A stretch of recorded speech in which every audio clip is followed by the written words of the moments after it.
నమస్కారం అధికారి. ఈరోజు వార్తలు మీ అందరికీ చాలా ముఖ్యమైనవి. కొంతమంది అధికారులు వారి కస్టమర్లకు క్యాష్ విత్డ్రావల్ సేవలను అందించడానికి వారి పర్సనల్ లేదా షాప్ యూపీఐ క్యూఆర్ కోడ్లను ఉపయోగిస్తున్నారని మేము గమనించాం. దయచేసి గమనించండి, ఇది అనధికారికంగా మరియు నిబంధనలకు విరుద్ధంగా ఉంది. దీనివల్ల మీకు ఆదాయపు పన్ను, జీఎస్టీ నోటీసులు రావచ్చు మరియు ఆర్బీఐ దీనిని తీవ్రంగా పర్యవేక్షిస్తోంది. ఇందులో 2 రకాల ట్రాన్సాక్షన్లు మాత్రమే చెల్లుతుంది.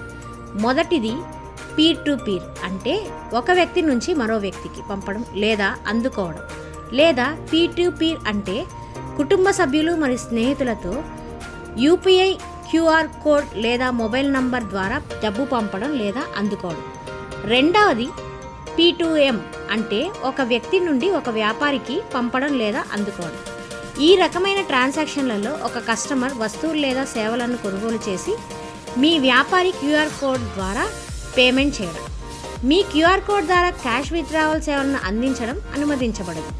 దీనివల్ల చట్టపరమైన నోటీసులు, పన్ను బాధ్యతలు మరియు కఠినమైన చర్యలు దారితీయవచ్చు.